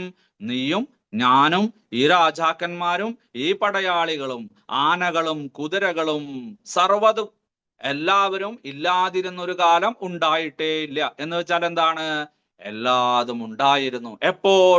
1000 വർഷം മുന്നേ, അല്ല 10,000 വർഷം മുന്നേ, അല്ല 1 കോടി വർഷങ്ങൾക്ക് മുന്നേ അതൊക്കെ ഉണ്ടായിരുന്നു. ഇപ്പോഴും ഉണ്ട്. നീ നോക്കൂ, ദേ കാണുന്നില്ലേ അല്ലെ? ഇനിയോ ന ചൈവാന ഭവിഷ്യാമഹ, മാത്രമല്ല ഏവച്ച, ഇവരെല്ലാവരും തന്നെ, ന ഭവിഷ്യാമഹ, ഇവരെല്ലാം ഉണ്ടാകാൻ, അല്ല ഇല്ലാതിരിക്കുന്ന ഒരു കാലം ഉണ്ടാകാനും പോകുന്നില്ല. എന്ന് വെച്ചാൽ എന്താണ്? ഇവരെല്ലാവരും ഇനിയും ഉണ്ടാകും. 1000 വർഷം കഴിഞ്ഞാലും 10,000 വർഷം കഴിഞ്ഞാലും 1 കോടി വർഷങ്ങൾ കഴിഞ്ഞാലും ഈ കാണുന്ന ഞാനും നീയും ഈ രാജാക്കന്മാരും ഈ ജന്തുക്കളും ആനകളും കുതിരകളും എല്ലാം ഉണ്ടായിരിക്കും. നാം എല്ലാവരും ഇല്ലാതാവുകയില്ല. പക്ഷെ ഏത് രൂപത്തിലാണെന്നറിയില്ല അല്ലെ? നിന്റെ ഈ രൂപത്തിലാണോ, എൻ്റെ ഈ രൂപത്തിലാണോ, ആനയുടെ രൂപമാണോ, കുതിരയുടെ രൂപമാണോ, ഈ മഹാരഥന്മാരുടെ രാജാക്കന്മാരുടെ രൂപമാണോ, നിന്റെ ഭീഷ്മ പിതാമഹന്റെ രൂപമാണോ, ദ്രോണാചാര്യരുടെ രൂപമാണോ, അതോ കൃപാചാര്യരുടെ രൂപമാണോ, ദുര്യോധനാദികളുടെ രൂപമാണോ? അതൊന്നും എനിക്കറിയില്ല. അതൊക്കെ അവരവരുടെ കർമ്മഫലം അനുസരിച്ചിട്ട് അവര് വ്യത്യസ്ത ജീവയോനികളില് 84 ലക്ഷം ജീവയോനികളില് അവരെടുക്കും. പക്ഷെ ഒരു കാര്യം പറയാം, അവരെല്ലാവരും ഉണ്ടാകും. വ്യത്യസ്ത വസ്ത്രങ്ങൾ അണിഞ്ഞ് അവര് നിലകൊള്ളും. അവര് കഴിഞ്ഞ ജന്മത്തിലും വ്യത്യസ്ത വസ്ത്രങ്ങളായിരുന്നു. എന്ന് പറഞ്ഞാൽ വ്യത്യസ്ത ജീവികളായിട്ട്, മനുഷ്യരോ മൃഗങ്ങളോ ദേവന്മാരോ രാക്ഷസന്മാരോ അസുരന്മാരോ, ഏത് രീതികളാണെന്നറിയില്ല. എന്തായാലും കഴിഞ്ഞ ജന്മത്തിലും അവര് ഉണ്ടായിരുന്നു, ഈ ജന്മത്തിലുമുണ്ട്, അടുത്ത ജന്മത്തിലും ഉണ്ടായിരിക്കും. നിനക്ക് അവരെ വധിക്കാൻ സാധ്യമല്ല, നിനക്ക് അവരെ ഇല്ലാതാക്കാൻ സാധ്യമല്ല. അവരെല്ലാവരും ഇല്ലാതിരുന്ന ഒരു കാലം ഉണ്ടായിട്ടേ ഇല്ല. അവരെല്ലാവരും ഇല്ലാതാവുന്ന ഒരു കാലവും ഉണ്ടാകാനും പോകുന്നില്ല. ഏറ്റവും ആദ്യം മനസ്സിലാക്കേണ്ടതാണ്. ഇത് മനസ്സിലാക്കി കഴിഞ്ഞാൽ പിന്നെ നമുക്ക് ദുഃഖത്തിന് അർഹതയില്ല. നാനുശോചന്തി, പിന്നെ നമുക്ക് ശോചി ഉണ്ടാവില്ല, ദുഃഖം ഉണ്ടാവില്ല. കാരണം എന്താണ്? ഞാൻ മരിക്കുന്നില്ല, അമൃതം ഗമയ അമൃതത്വായ കൽപ്പതേ. ദിവസവും രാവിലെയും ഉച്ചയ്ക്ക് നിങ്ങൾ കണ്ണാടിയിൽ നോക്കിയിട്ട് പറയാ, ഞാൻ മരിക്കുന്നില്ല, അമൃതത്വായ കൽപ്പതേ. അങ്ങനെ ഒരു മാസം അല്ലെങ്കിൽ 2 മാസം നിങ്ങൾ പറഞ്ഞു കഴിഞ്ഞാൽ മരണത്തിനെ നിങ്ങൾ സസന്തോഷം സ്വീകരിക്കും. ഇപ്പൊ എന്താ ഭയം? നമുക്ക് നടക്കുന്ന സമയത്ത്, ഇരിക്കുന്ന സമയത്ത്, ഉറങ്ങുന്ന സമയത്ത്, ഭക്ഷണം കഴിക്കുന്ന സമയത്ത്, വ്യവഹാരങ്ങളിൽ ഏർപ്പെടുന്ന സമയത്ത് എന്താ ഭയം? മരണഭയം. മരിക്കോ? അല്ല, അപകടം ഉണ്ടാവോ? അല്ലെങ്കിൽ ഈ ഉറക്കത്തിൽ നിന്ന് ഞാൻ എഴുന്നേൽക്കില്ലേ? ഈ ഭക്ഷണം കഴിഞ്ഞാൽ ചിലപ്പോ ഞാൻ അത് തൊണ്ടയിൽ കുടുങ്ങിയിട്ട് മരിക്കോ? ഈ വാഹനം ഓടിക്കുമ്പോ വേറെ വാഹനം വന്ന് എന്നെ ഇടിക്കുമോ? ഞാൻ അപകടത്തിൽപ്പെടുമോ? എന്റെ വീട്ടുകാർക്ക് ആരാ ഉള്ളത്? ഇങ്ങനെയുള്ള ആ സമ്മിശ്ര ചിന്തകളാണ് നമ്മുടെ ഉള്ളിലുള്ളത്. പക്ഷെ ദിവസവും ഞാൻ മരിക്കുന്നില്ല, ഞാൻ അമരനാണ്, എനിക്കൊന്നും സംഭവിക്കില്ല, എന്റെ ശരീരം ചിലപ്പോൾ ജീർണിക്കും, നശിച്ചു പോകും, അതിന് ഒടിവ് ചതവുകളോ അല്ലെങ്കിൽ ജീർണാവസ്ഥയോ വ്യയമോ ചീഞ്ഞളിയിലോ എന്തെങ്കിലും ഉണ്ടാവും. പക്ഷെ ഞാനാകുന്ന ആ ഒരു പൂർണ്ണത, ആ ഒരു ഉണ്മ, ഭഗവാന്റെ വിഭിന്നാംശം, ജീവസത്ത ഒരിക്കലും നശിക്കുന്നില്ല. ആരാ പറഞ്ഞത്? ഭഗവാൻ. ഭഗവാൻ പറഞ്ഞിട്ടുണ്ട്. 2-ാം അധ്യായത്തിൽ 12-ാം ശ്ലോകത്തില് നത്വേവാഹം ജാതുനാസം നത്വം നേമേ ജനാധിപാഹ നൈവ ന ഭവിഷ്യാമഹ സർവേ വയമതപരം. എന്റെ ഭഗവാൻ പറഞ്ഞിട്ടുണ്ട്, സത്യമാണ്, ഞാൻ ഒരിക്കലും ഇല്ലാതിരുന്ന ഒരു കാലം ഉണ്ടായിട്ടേ ഇല്ല, ഞാൻ ഇല്ലാതിരിക്കുന്ന ഒരു കാലം ഉണ്ടാവാനും പോകുന്നില്ല. കാരണം സർഗാദിയിലെ പ്രപഞ്ച സൃഷ്ടിയുടെ ആരംഭത്തില് ഭഗവാൻ എത്ര ജീവാത്മാക്കളെയാണ് സൃഷ്ടിച്ചത്? അത് ഇപ്പോഴുമുണ്ട്. ഇനിയും 10,000-കണക്കിന് കോടിക്കണക്കിന് വർഷങ്ങൾ കഴിഞ്ഞാലും, കോടാനുകോടി വർഷങ്ങൾ കഴിഞ്ഞാലും അത് ഉണ്ടായിരിക്കും. സർഗത്തിന്റെ കൽപ്പത്തിന്റെ അവസാനത്തിലും ഉണ്ടായിരിക്കും. ശാശ്വതമായിട്ട് ശാന്തമായിട്ട് ഭഗവാന്റെ ശരീരത്തില് അവ വിരാജിക്കും. അതിനുശേഷം കൽപ്പത്തിന്റെ ആരംഭത്തില് അവ പുനർജനിക്കുകയും ചെയ്യും. എന്നാലും ഞങ്ങളുടെ ഉണ്മയ്ക്കോ ഞങ്ങളുടെ ശാശ്വതത്തിനോ ഞങ്ങളുടെ വ്യക്തി വികാസത്തിനോ ഒന്നും തന്നെ സംഭവിക്കുന്നില്ല. ഈ ഒരു സത്യം മനസ്സിലാക്കിയാൽ മതി. പിന്നെ നമുക്ക് ദുഃഖത്തിന് യാതൊരു ചാൻസും വരില്ല. നമുക്ക് ഭയം ഉണ്ടാവില്ല, ദുഃഖം ഉണ്ടാവില്ല. എപ്പോഴും പുഞ്ചിരിക്കുന്ന മുഖത്തോട് കൂടിയിട്ട് നമുക്ക് അകാരണമായിട്ട് നമ്മളെ ഒന്നും അലട്ടില്ല. കാരണം എന്താണ്? ഏറ്റവും വലിയ ഭയമായിട്ടുള്ള മരണഭയം മാറി നമ്മുടെ ഹൃദയത്തിൽ നിന്ന്. ദേവന്മാർക്ക് പോലും ഉണ്ട്, പക്ഷെ മനുഷ്യന്മാർക്കില്ല. എന്താ കാരണം? നമ്മള് ശ്രീമദ് ഭാഗവതവും ശ്രീമദ് ഭഗവത്ഗീതയും അറിയുന്നത് കൊണ്ട്. അവർക്ക് അറിയില്ലേ പാവങ്ങൾ? ആരെങ്കിലും വായിച്ചു കൊടുക്കണം, അല്ലെ? അവർക്ക് ഭക്ഷണം പാകം ചെയ്യുവാനോ പുസ്തകങ്ങൾ വായിക്കാനോ ഒന്നും അറിയില്ല. നമ്മൾ പഠിപ്പിച്ചു കൊടുക്കണം. അതുകൊണ്ട് ശ്രീമദ് ഭാഗവതം ശ്രീമദ് ഭഗവത്ഗീതയ്ക്കും വായിക്കുന്ന സമയത്ത് അവർ അടുത്ത് വന്നിരിക്കും. എന്നിരുന്നാലും അമൃത് കുടിക്കുന്ന ആൾക്കാരാണ് ദിവസവും. മരണമില്ല എന്ന് അറിഞ്ഞിട്ട് അവർക്ക് മരണഭയം. ആലോചിച്ച് നോക്കൂ. അപ്പൊ അതുകൊണ്ട് ഇവിടെ ഭഗവാൻ പറയുന്ന ശാശ്വത സത്യം, സർവേ വയമതപരം. സർവചരാചരങ്ങൾ, ഈ കാണുന്ന എല്ലാവരും, ഞാനും നീയും, ഈ കാണുന്ന രാജാക്കന്മാരും ആനകളും കുതിരകളും എന്ന് വേണ്ട സകലതും ഇല്ലായിരുന്നു, ഇനി ഇല്ലാതിരിക്കുന്ന ഒരു കാലവും ഉണ്ടാൻ പോകുന്നില്ല, എല്ലാവരും ഉണ്ടായിരിക്കും. അങ്ങനെയുള്ള അപ്രപഞ്ച സത്യം ഭഗവാൻ പറയുന്നു. അപ്പോ അർജുനന് വളരെ അത്ഭുതമായി. കാരണം അർജുനന്റെ കാഴ്ചപ്പാട് എന്താണ്? എന്റെ കൂർത്ത ശരങ്ങളേറ്റ് അവരും മരിക്കും, എനിക്ക് പാപം വന്നു ചേരും, അല്ലെ?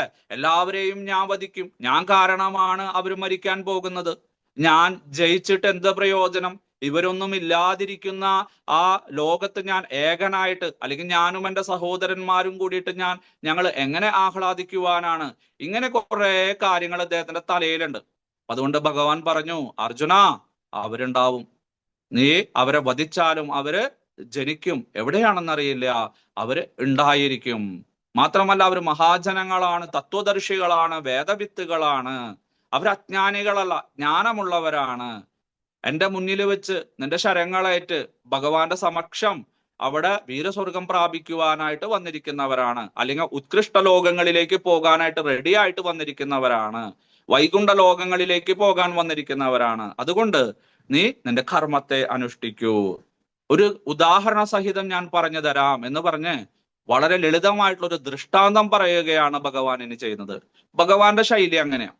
എന്തെങ്കിലും ഒരു കാര്യം പറഞ്ഞാൽ അത് ശിഷ്യന് മനസ്സിലായില്ല, അർജുനന്റെ മുഖത്ത് സംഭ്രമമുണ്ട്, അർജുനൻ ചിന്തയിലാണെന്ന് പറഞ്ഞ ഉടനെ തന്നെ ഭഗവാൻ എന്തെങ്കിലും ചെറിയ ഉദാഹരണത്തിൽ കൂടെ, നമ്മുടെ ടീച്ചർമാര് LKG UKG പഠിപ്പിക്കുന്ന പോലെ, അല്ലെങ്കിൽ ലോവർ പ്രൈമറിയിലൊക്കെ പഠിപ്പിക്കുന്ന പോലെ, ഫോർ എക്സാമ്പിൾ, കുട്ടികളെ ശ്രദ്ധിക്കൂ, ഇത് ചോക്ക് കാട്ടി അല്ലെങ്കിൽ ഒരു പെൻസിൽ കാട്ടിയിട്ട് ഇത് അതാണ് എന്നൊക്കെ പറയല്. അതുപോലെ ഭഗവാൻ എപ്പോഴും ഉദാഹരണം. എങ്ങനത്തെ ഉദാഹരണങ്ങളാണ്? നമ്മുടെ പോലെ കടിച്ചാ പൊട്ടാത്ത ഉദാഹരണങ്ങളാണോ? അല്ല. പാവം ചെറിയ ചെറിയ കാര്യങ്ങൾ, കടല്, ആമ, താമര, കുളം, വഞ്ചി, പട്ടം, മരം, വിറക് കൊള്ളികള്, അഗ്നി, അങ്ങനെ നമ്മുടെ നിത്യജീവിതത്തിൽ ഉപയോഗിക്കുന്ന വസ്തുക്കളെ മാത്രമേ പറയൂ. കാരണം എന്താണ്? അർജുനൻ അതൊക്കെ ദിവസവും ഉപയോഗിക്കുന്നതാണ്. ഇനി ഭഗവത്ഗീത വിദ്യാർത്ഥികളായിട്ടുള്ള നമ്മളും ഉപയോഗിക്കുന്നതാണ്. അല്ലാതെ നമ്മൾ കാണാത്തതും കേൾക്കാത്തതുമായിട്ടുള്ള ഒരു വസ്തുവിനെ കുറിച്ച് പറഞ്ഞാൽ നമുക്ക് മനസ്സിലാവോ? ഇല്ല. അതുകൊണ്ട് ഭഗവാൻ ഇവിടെ ഒരു ഉദാഹരണം പറയാണ്, നല്ലൊരു ഉദാഹരണം. എന്താണ്?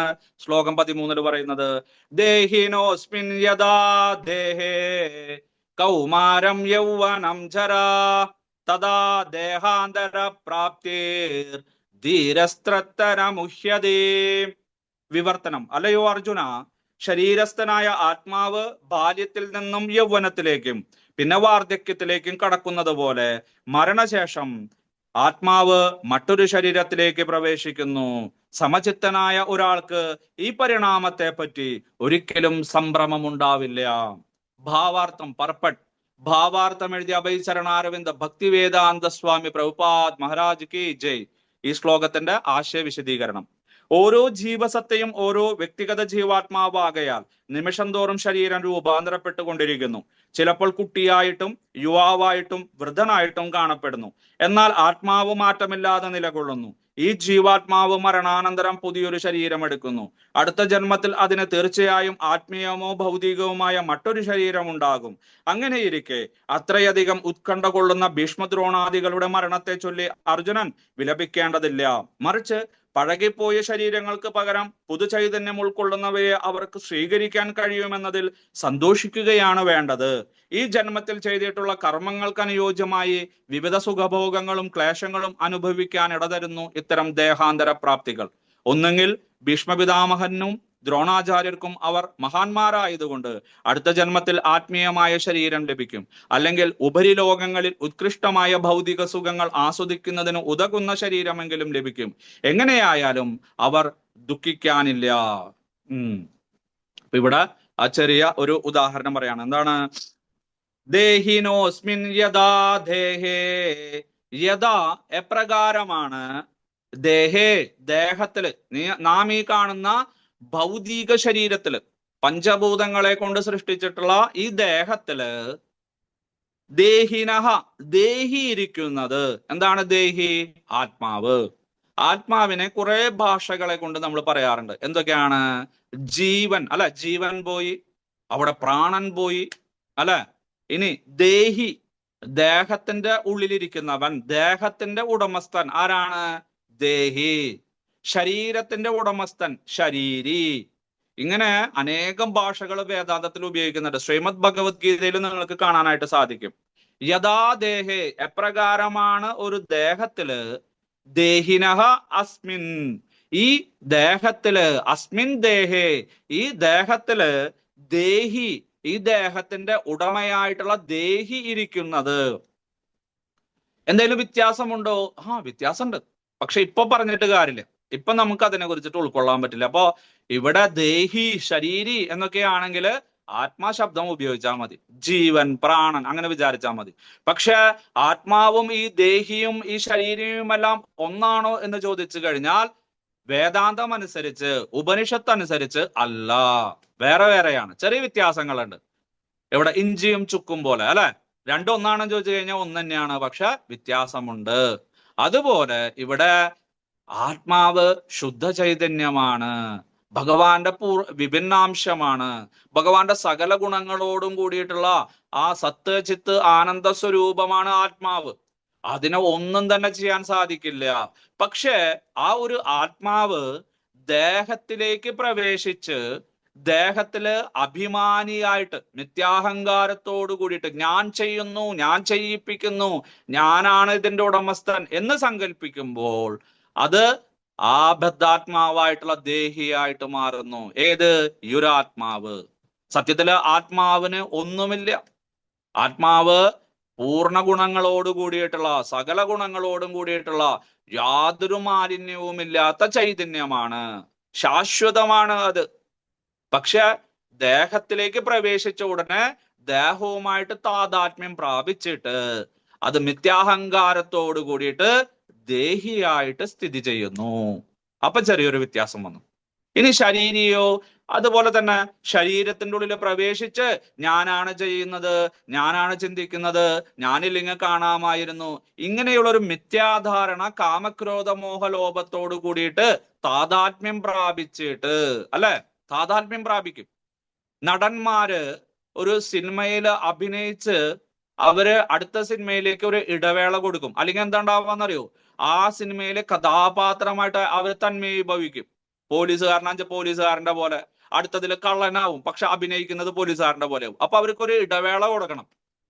നാടകത്തിലായാലും സിനിമയിലായാലും കേട്ടില്ലേ, നടന്മാരും നടിമാരൊക്കെ ഞങ്ങൾ അതിൽ മുഴുകിപ്പോയി, ഇഴുകിച്ചേർന്നു, ഞങ്ങൾ അഭിനയിക്കുകയല്ല ജീവിക്കുകയാണ് ചെയ്തത് എന്നൊക്കെ പറയും. പെരുന്തച്ഛനായിട്ടോ അല്ലെങ്കിൽ വക്കീലായിട്ടോ പോലീസായിട്ടോ കള്ളനായിട്ടോ അല്ലെങ്കിൽ വേറെ മാന്ത്രികനായിട്ടോ എന്താണെന്ന് വെച്ച് കഴിഞ്ഞാൽ, അതുപോലെ ഈ ഒരു ആത്മാവ് ആ ബദ്ധ ശരീരത്തിന്റെ ഉള്ളിൽ കയറിയിട്ട് മാലിന്യം നിറഞ്ഞിട്ടുള്ള പഞ്ചഭൂതങ്ങളെ കൊണ്ട് സൃഷ്ടിച്ചിട്ടുള്ള ഇന്ദ്രിയങ്ങളോട് കൂടിയിട്ടുള്ള മിഥ്യാഹങ്കാരത്തോട് കൂടിയിട്ടുള്ള ആ ശരീരത്തിൽ പ്രവേശിക്കുമ്പോൾ ആത്മാവ് ദേഹിയായി തീരുന്നു, ശരീരിയായിട്ട് തീരുന്നു, പ്രാണനായിട്ട് തീരുന്നു, ജീവനായിട്ട് തീരുന്നു.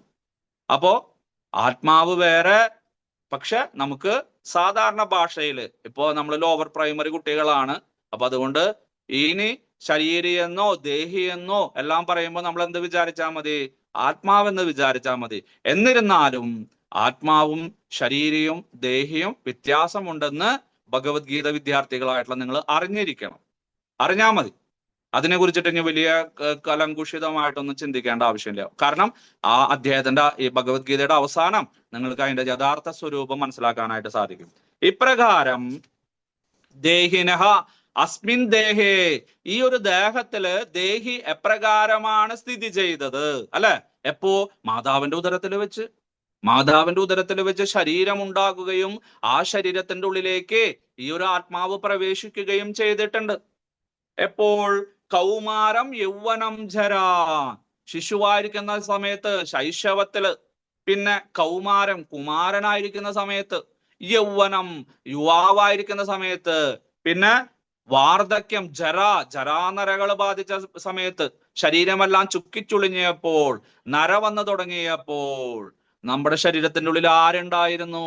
ഈ ഒരു ആത്മാവ്, ദേഹി, ശരീരി, ജീവൻ ഉണ്ടായിരുന്നു. ശരിയല്ലേ? ഉണ്ടാവണല്ലോ. ഇപ്പോഴും നമ്മുടെ ഉള്ളിലുണ്ട്. ഇനി ഒരു 50 വർഷം കഴിഞ്ഞാലും നമ്മുടെ ഉള്ളിലുണ്ടായിരിക്കും. ഒരു 50 വർഷം മുന്നേ നമ്മൾ ശിശുവായിരിക്കുന്ന സമയത്ത് 1 മാസമോ 2 മാസമോ അല്ല, അമ്മയുടെ ഉദരത്തിന്റെ ഉള്ളിലായിരിക്കുന്ന സമയത്ത് അല്ല, സ്കാൻ ചെയ്യുമ്പോഴേക്കും കാണാൻ സാധിക്കും കുട്ടി അങ്ങോട്ടും ഇങ്ങോട്ടും തിരിയുന്നു. എന്താ കാരണം? അതിൻ്റെ ഉള്ളിൽ ചൈതന്യം ഉള്ളത് കൊണ്ട്, ആത്മാവുള്ളത് കൊണ്ട്, ദേഹി ഉള്ളത് കൊണ്ട്, ശരീരി ഉള്ളത് കൊണ്ട്, പ്രാണനുള്ളത് കൊണ്ട്. അങ്ങനെ ആ ചലിക്കാൻ ആരംഭിക്കുന്ന സമയം മുതൽ ഇതുവരയ്ക്കും നമ്മുടെ ഉള്ളിൽ എന്തുണ്ടായിരുന്നു? ആ ഒരു ദേഹി ഉണ്ടായിരുന്നു, ആത്മാവുണ്ടായിരുന്നു. ഇതുപോലെ തന്നെയാണ് തഥാ, അപ്രകാരം തന്നെയാണ് ദേഹാന്തര പ്രാപ്തി. അർജുന, ഈ മരണം എന്ന് പറയുന്നത് ഇതുപോലെ തന്നെ ഈ ഒരു ഭൗതിക ശരീരത്തിൽ നിന്ന് നിന്റെ ഈ ഒരു ആത്മാവ് വേറൊരു ഭൗതിക ശരീരത്തിലേക്ക് പോകുന്നു, അത്രയേ ഉള്ളൂ. അല്ലാണ്ട് ഈ നിന്റെ അമ്പ് കൊള്ളുമ്പോ ആത്മാവിന് വേദന എടുക്കുകയോ, ആത്മാവ് കിടന്നിങ്ങനെ തിരിയുകയോ, തുള്ളിച്ചാടുകയോ, വേദന കൊണ്ട് പുളയുകയോ ഒന്നും ചെയ്യില്ല. ശരീരത്തിന് സംഭവിക്കും, പക്ഷെ ആത്മാവിനൊന്നും തന്നെ സംഭവിക്കുന്നില്ല. ധീരസ്തത്ര മുഹ്യതേ, ധീരന്മാര് ഈ വിഷയത്തിൽ, തത്ര ഈ കാര്യത്തിൽ, നമുഹ്യതി മോഹിക്കാറില്ല, ദുഃഖിക്കാറില്ല, അതിനെക്കുറിച്ച് ചിന്തിക്കാറ് പോലുമില്ല. ഏതിനെ കുറിച്ച്? ഈ മരണത്തെ കുറിച്ചും ജനനത്തെ കുറിച്ചും. നീയാണെങ്കിലോ അതിനെ കുറിച്ച് ഇങ്ങനെ ചിന്തിച്ചിരിക്കുന്നു. അയ്യോ എൻ്റെ ഭീഷ്മ പിതാമഹൻ മരിക്കൂലോ, അയ്യോ എൻ്റെ ദ്രോണാചാര്യര്, അയ്യോ എൻ്റെ ഗുരുജനങ്ങള്, അയ്യോ എൻ്റെ വല്യച്ഛന്മാര്, അയ്യോ എൻ്റെ അമ്മാവന്മാര്, അയ്യോ എൻ്റെ ഭാര്യാപിതാക്കന്മാര്, ആങ്ങളമാര്, അളിയന്മാര്, ഇവരെല്ലാം മരിക്കൂലോ എന്ന് വിചാരിച്ച് നീ വേവലാതിപ്പെടുന്നു. അർജുന, ധീരഹ നമുഹ്യതി, ധീരന്മാര് അല്ല, ധിയം രാരീതി ധീരഹ, ബുദ്ധിയെ നല്ല പോലെ പക്വമായിട്ട് കണക്കാക്കുന്ന ആളുകൾ, അതാണ് ധീരൻ. അല്ലാതെ ഓടി വരുന്ന കാട്ടുപോത്തിനെ പിടിച്ചു നിർത്തവനോ അല്ലെങ്കിൽ മതമിളകി വരുന്ന ഒരു ആനയെ പിടിച്ചു നിർത്തുന്നവനോ അല്ല ധീരൻ. അല്ലെങ്കിൽ സിനിമയിൽ കാണുന്ന പോലെ 10-25 പേര് വരുമ്പോൾ ആ വരയിൽ നടക്കുന്ന ഒരു ചങ്ങാതിനല്ലോ വിജയ്, അവനൊക്കെ അടിച്ച് പപ്പടാക്കി മതിലുമ്മലും അതിന്റെ അതൊക്കെ ചെയ്യുന്ന പോലെ ആളുകളെ എതിരിടുന്നവനോ അല്ല ധീരൻ. ധീരൻ എന്താണ്? പക്വമായിട്ടുള്ള ബുദ്ധിമാനായിട്ടുള്ള ഒരു വ്യക്തി. അതാണ് ധിയം രാരീതി ധീരഹ. ബുദ്ധിയെ വേണ്ട പോലെ വേണ്ട സമയത്ത് ഉപയോഗിക്കുന്നവനാണ് ധീരൻ. ആണ്. ഇങ്ങനെയുള്ള ധീരന്മാര് നമുഹ്യതേ ഒരിക്കലും ശോചിക്കാറില്ല. അവര് വ്യാമോഹത്തില് പെടാറില്ല. നീയാണെങ്കിലോ വ്യാമോഹത്തില് പെട്ടിരിക്കുന്നു. നീ ധീരനാണോ എന്ന് നീ സ്വയം ആലോചിച്ചു നോക്കൂ. ഭഗവാൻ പറയുന്നില്ല അല്ലെ. കാരണം എന്താണ്? ശിഷ്യനാണ്. ശിഷ്യനെ വേദന എടുക്കണ കാര്യം പറയാൻ പാടുമോ? ശിഷ്യനെ വേദനിപ്പിക്കാൻ പറ്റുമോ? അല്ലെ. അപ്പൊ അതുകൊണ്ട് പരോക്ഷമായിട്ട്, ഇനിയെല്ലാം പരോക്ഷമായിട്ട്, നേരത്തെ പ്രത്യക്ഷമായിട്ട് കുതസ്ഥ കശ്മലമിതം വിഷമേ സമുപസ്ഥിതം ക്ലൈബ്യമാസ്മഗമപ്പർത്ത്, ആണും പെണ്ണും കെട്ടവന് നാണമില്ലടാ നിനക്ക് എന്നൊക്കെ പറഞ്ഞ് വളരെയധികം ചീത്ത പറഞ്ഞു. ഇനി അത് പറ്റോ? ഇനി പറ്റില്ല. എന്താണ്? പ്രപന്ന പാരിജാതായ, തന്നെ ശരണം പ്രാപിച്ചവനാണ്. മാത്രമല്ല ഞാൻ അങ്ങയെ ശരണം പ്രാപിക്കുന്നു, എനിക്ക് ആ ശ്രേയസിന് ഉതകുന്ന ജ്ഞാനത്തെ ഉപദേശിച്ചാലും എന്നെ ശാസിച്ചാലും എന്ന് പറയുന്ന ആ ഒരു ശിഷ്യനോട് ഇനി ചീത്ത പറയാൻ പാടണ്ട, വേദനിപ്പിക്കാൻ പാടണ്ട. ഇല്ല. അതുകൊണ്ട് ഇവിടെ ഭഗവാൻ പരോക്ഷമായിട്ട് ധീരസ്ത്രത്തനമുഹ്യതേ, ധീരന്മാര് ഇങ്ങനെയുള്ള വിഷയങ്ങളില്, എങ്ങനെയുള്ള വിഷയങ്ങളില്? ജനന മരണമാകുന്ന വിഷയങ്ങളില്, തത്ര ഈ വിഷയങ്ങളില് നമുഹ്യതേ വ്യാമോഹിക്കാറില്ല, ഒരിക്കലും അചഞ്ചലചിത്തന്മാരായിട്ട് ചെയ്യാറില്ല. കാരണം എന്താണ്? അവർക്ക് പക്വതയോട് കൂടിയിട്ടുള്ള ബുദ്ധിയാണ്. അവർക്ക് എല്ലാത്തിനെയും നല്ലതുപോലെ കാണാനുള്ള കഴിവുണ്ട് അവർക്ക്. നീ യാഥാർത്ഥ്യത്തെ കാണുന്നില്ല അർജുന, അതുകൊണ്ടാണ് നീ ദുഃഖിക്കുന്നത്. നീ യാഥാർത്ഥ്യം മനസ്സിലാക്കൂ. ഞാൻ നിനക്ക് ഉപദേശിച്ചു തരാം യാഥാർത്ഥ്യം, ആ പരമസത്യത്തെ, ആ പരാവിദ്യയെ, ബ്രഹ്മവിദ്യയെ, യോഗവിദ്യയെ, ആധ്യാത്മിക വിദ്യയെ ഞാൻ ഉപദേശിച്ചു തരാം. നല്ല പോലെ നീ ഇത് മനസ്സിലാക്കി കഴിഞ്ഞാൽ നിന്റെ വ്യാമോഹമെല്ലാം മാറും, നീയും ധീരനാകും, നീയും പണ്ഡിതനാകും. ആണ് പരോക്ഷമായിട്ട്. അർജുനൻ അറിയാം, അർജുൻ ബുദ്ധിമാനാണ്. നമ്മുടെ ഒരു 10 ഇരട്ടി ബുദ്ധിയുണ്ട്. നമുക്ക് എത്ര ബുദ്ധി ഉണ്ടെങ്കിൽ അർജുനൻ എന്തായിരിക്കും എന്ന് നിങ്ങൾ ആലോചിച്ച് നോക്കൂ. അപ്പൊ അതുകൊണ്ട് ഭഗവാൻ പരോക്ഷമായിട്ടാണ് പറയുന്നതെങ്കിലും ബുദ്ധിമാനായിട്ടുള്ള അർജുനൻ അദ്ദേഹത്തിന്റെ മുഖത്ത് നോക്കി തന്നെ ഇരിക്കുകയാണ്. അല്ലെ. കാരണം ഞാൻ അങ്ങയെ ശരണം പ്രാപിച്ചിരിക്കുന്നു, എനിക്ക് പൂർണ്ണ വിശ്വാസമാണ്, ദൃഢവിശ്വാസം. അതാണ് ഒരു ശിഷ്യനുണ്ടായിരിക്കേണ്ട ഉത്തമമായിട്ടുള്ള കാര്യം. മാത്രമല്ല പറഞ്ഞു അല്ലെ, തമുവാച കൃഷിയെ കേശഃ പ്രഹസന്നിവ ഭാരത സേനയോരുഭയോർ മധ്യേ വിഷീദന്തമിതം വചഃ. അങ്ങനെ പുഞ്ചിരിച്ചു കൊണ്ടെന്ന പോലെ ഭഗവാൻ പറയുന്നത് ഭവൂഷിയായിട്ട് മിണ്ടാതെ പഞ്ചപുച്ഛമടക്കിയിട്ട് ഇദ്ദേഹം കേൾക്കുകയാണ്. ഒരു ശിഷ്യൻ അങ്ങനെ ചെയ്താൽ മതി. ശിഷ്യൻ ഒന്നും ചെയ്യേണ്ട ആവശ്യമില്ല. ചോദ്യം ചോദിക്കുക, ഗുരു ഉത്തരം പറഞ്ഞു തരുമ്പോ മിണ്ടാതെ ഇരുന്ന് ശ്രദ്ധയോഗങ്ങളെല്ലാം ചെയ്തുകൊണ്ട് കേൾക്കേണ്ട ആവശ്യമുള്ളൂ. അതുകൊണ്ട് വേറെ ഒന്നും ചെയ്യേണ്ട ആവശ്യമില്ല. അത് ആ ഗുരുമുഖത്ത് നിന്ന് അവേദ വേദാന്ത സാരസർവസ്വമായിട്ടുള്ള ബ്രഹ്മവിദ്യ അതൊക്കെ കേൾക്കുന്നു. ഇനി ഇവിടെയാണ് എന്താ ഈ ഉദാഹരണം പറഞ്ഞത്? വെറുതെ പറഞ്ഞതാണോ? അല്ല, വെറുതെ പറഞ്ഞതല്ല. അതിലൊരു കാരണമുണ്ട്. കാരണം ഇതെല്ലാം നമ്മുടെ ജീവിതത്തിന്റെ അനുഭവങ്ങളാണ്. നാം കുട്ടിയായതും നാം കുമാരനായതും നാം യുവാവായതും നാം വൃദ്ധനായതുമെല്ലാം ജീവിതത്തിന്റെ അനുഭവ ഭേദങ്ങളാണ്. ഇപ്പൊ വൃദ്ധനായിട്ട് ഇപ്പൊ ഒരു 60 വയസ്സായിട്ടുള്ള ഒരാൾ ഇരിക്കുകയാണ്. അദ്ദേഹത്തിന് 50 വയസ്സിൽ നടന്നിട്ടുള്ള കാര്യങ്ങള്, 40 വയസ്സിൽ നടന്ന കാര്യങ്ങള്, 30, 20, 10, 5, ചിലപ്പോൾ 2 വയസ്സിൽ നടന്നിട്ടുള്ള കാര്യങ്ങൾ ചിലപ്പോൾ അദ്ദേഹത്തിന് ഓർക്കാനായിട്ട് സാധിക്കും. കാരണം ഉണ്മയായിട്ട് മാറ്റമില്ലാതെ നിൽക്കുന്നത് എന്താണ്? ആത്മാവ്. അതുകൊണ്ടാണ് പറ്റുന്നത് അദ്ദേഹത്തിന്. മാറ്റം വന്നിരുന്നെങ്കിൽ അദ്ദേഹത്തിന് സാധിക്കില്ല. ശരീരം മാറിക്കൊണ്ടിരിക്കുന്നു അല്ലെ. നമ്മൾ അറിയുന്നുണ്ട്, ഞാൻ വലുതാവുന്നു, എന്റെ വസ്ത്രങ്ങൾ പാകാവുന്നില്ല, എനിക്ക് ജരാനരകൾ ബാധിച്ചിരിക്കുന്നു അല്ലെ, ഞാൻ വലുതായിരിക്കുന്നു, ഞാൻ ചെറുതാകുന്നു, എനിക്ക് ക്ഷീണം വന്നിരിക്കുന്നു, എനിക്ക് പഴയ പോലെ ഓർമ്മശക്തിയില്ല, ബുദ്ധിശക്തിയില്ല അല്ലെ, ഉറക്കം വരുന്നു, ഭക്ഷണം കഴിക്കാൻ പറ്റുന്നില്ല. ഇങ്ങനെ ശരീരത്തിന്റെ മാറ്റങ്ങളെല്ലാം നമ്മൾ അറിയുന്നുണ്ടെങ്കിലും അതിനെല്ലാം സാക്ഷിയായിട്ട് ഉണ്മയായിട്ട് അനശ്വരമായിട്ട് നിൽക്കുന്ന ഒരു ചൈതന്യമുണ്ട്. അതാണ് ആത്മാവ്, ജീവൻ, പ്രാണൻ, ദേഹി, ശരീരി എന്നെല്ലാം പറയുന്ന നമ്മുടെ ആത്മാവ്. അതിന് മാറ്റമില്ല. ഇനി എപ്രകാരമാണ് ഈ മാറ്റം സംഭവിക്കുന്നത്? അത് നിങ്ങൾ എപ്പോഴെങ്കിലും ചിന്തിച്ചിട്ടുണ്ടോ? ഈ കുട്ടിയിൽ നിന്ന്, ശിശുവിൽ നിന്ന്, ശൈശവത്തിൽ നിന്ന് കൗമാരത്തിലേക്ക് പ്രവേശിച്ചത് ഒരു ദിവസം കൊണ്ടാണോ 2 ദിവസം കൊണ്ടാണോ? അല്ല, ഒരു ദിവസം രാവിലെ എഴുന്നേറ്റ് നോക്കിയപ്പോ എനിക്ക് ചെറിയ മീശകളെല്ലാം വന്നു തുടങ്ങി, അല്ല, ശരീരം വലുതായി. പിന്നെ കുറച്ച് ദിവസം കഴിഞ്ഞപ്പോ ഞാൻ യുവാവായി, പെട്ടെന്ന് വലുതായി. രാവിലെ വരെ എനിക്ക് ഒരു 3 അടി ഉണ്ടായിരുന്നുള്ളൂ. പിറ്റേ ദിവസം നോക്കിയപ്പോ 4.5 അടി. ശരീരമെല്ലാം വലുതായി, ജനനേന്ദ്രിയങ്ങൾ വലുതായി, എൻ്റെ കണ്ണും മൂക്കും നാക്കും ഇന്ദ്രിയങ്ങളെല്ലാം വലുതായി. അങ്ങനെ ആർക്കെങ്കിലും അനുഭവപ്പെട്ടിട്ടുണ്ടോ? സിനിമയിലൊക്കെ ഉണ്ടാവും, പക്ഷെ യഥാർത്ഥ ജീവിതത്തിൽ അങ്ങനെയുണ്ടോ? ഇല്ല. എല്ലാം ഒരു പതുക്കെ പതുക്കെ, സാവധാനം, പ്രതക് ഇങ്ങനെ സാവധാനം, അല്ലെ, സാവധാന പോകുന്നത്. ഇതുപോലെ തന്നെയാണ് എങ്ങനെയാണ് ഒരു ശരീരം ആ ശൈശവത്തിൽ നിന്ന് കൗമാരത്തിലേക്ക് പതുക്കെ വരുന്നത്, അതേപോലെ തന്നെ പതുക്കെ കൗമാരത്തിൽ നിന്ന് യൗവനത്തിലേക്ക് പോകുന്നത്. അറിയുന്നേ ഇല്ല നമ്മള്. ആര് പറയുമ്പോൾ അറിയുന്നത്? നാട്ടുകാര് പറയുമ്പോ, അല്ലെങ്കിൽ 3-4 കൊല്ലം കാണാതിരുന്നിട്ടുള്ള ഒരാൾ വലുതായല്ലോ, അല്ലെ, നല്ല ഉയരം വെച്ചുല്ലോ, വണ്ണം വെച്ചുല്ലോ, നിറം വെച്ചുല്ലോ, അങ്ങനെയൊക്കെ പറയുമ്പോഴാണ് നമ്മൾ അറിയുന്നത്. അല്ലെങ്കിൽ ക്ഷീണിച്ചുല്ലോ, അല്ലെ, വയസ്സായ പോലെ തോന്നുന്നു, അല്ലെ, ക്ഷീണിച്ചു, അദ്ദേഹത്തിന് പഴയ പോലെയുള്ള ഇതൊന്നുമില്ല, ഇനി ക്ലാസ് എടുക്കാൻ വരാൻ തോന്നുന്നില്ല എന്നൊക്കെ വിചാരിക്കും. എപ്പോഴറിയുന്നത്? കുറെ നാളുകൾ കാണാതിരുന്ന ഒരു വ്യക്തിക്ക്, ദിവസവും കാണുന്ന ഒരു വ്യക്തിക്ക് മാറ്റങ്ങൾ അറിയില്ല.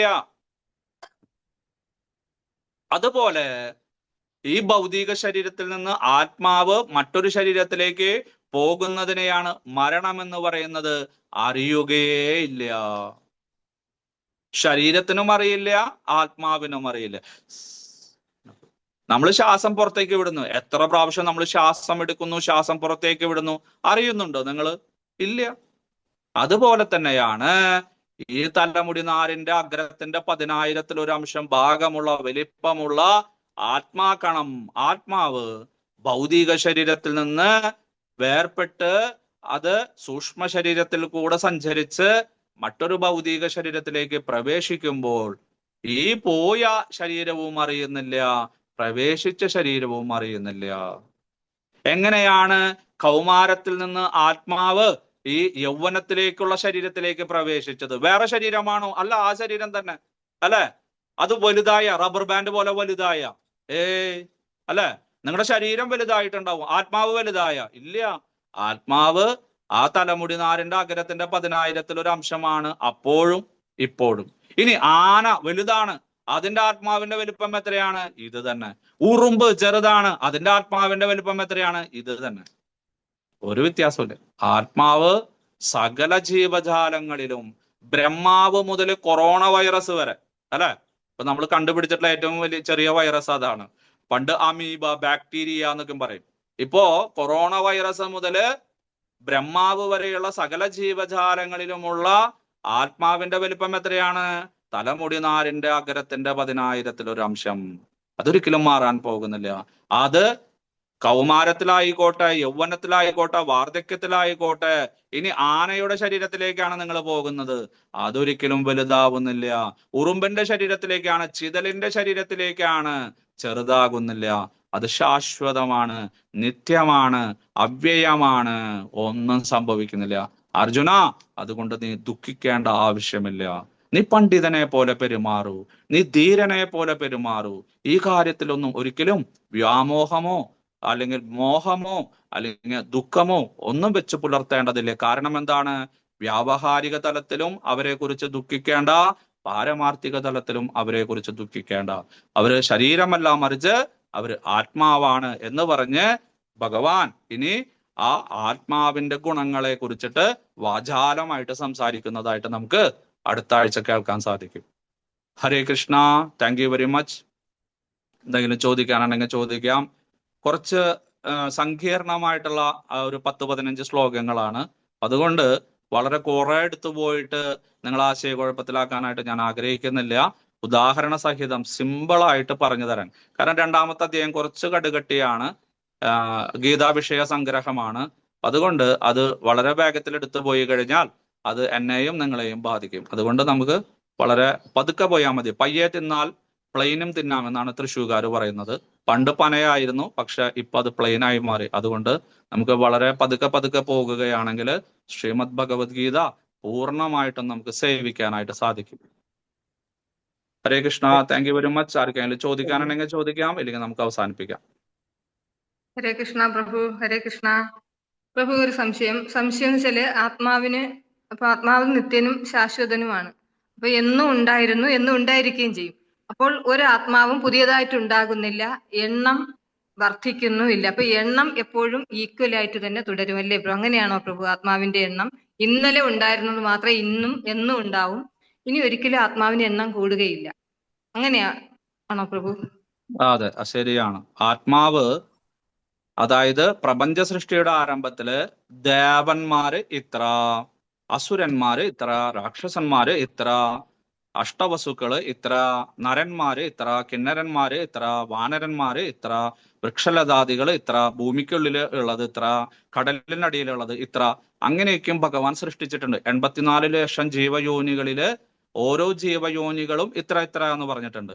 പിന്നെ അടുത്ത കൽപ്പം വന്ന സമയത്ത്, ബ്രഹ്മാവിന്റെ കൽപ്പം വന്ന സമയത്ത് നമ്മുടെ കർമ്മഫലം അനുസരിച്ചിട്ട് നേരത്തെ പറഞ്ഞ നമ്മുടെ ജ്ഞാനവാനയിലും അതുപോലെ തന്നെ ഹരിനാമ കീർത്തനത്തിലെല്ലാം പറയുന്ന പോലെ ഈച്ച ചത്ത് പൂച്ചയാവും, പൂച്ച ചത്ത് അത് ആനയാവും, അങ്ങനെ വ്യത്യാസം വന്നു. പക്ഷെ A+B+C+D+E+ എല്ലാം കൂടി കഴിഞ്ഞ ഒരു സംഖ്യ ഉണ്ടായിരുന്നല്ലോ സർഗാദിയില്, അത് തന്നെയാണ് ഇപ്പോഴും.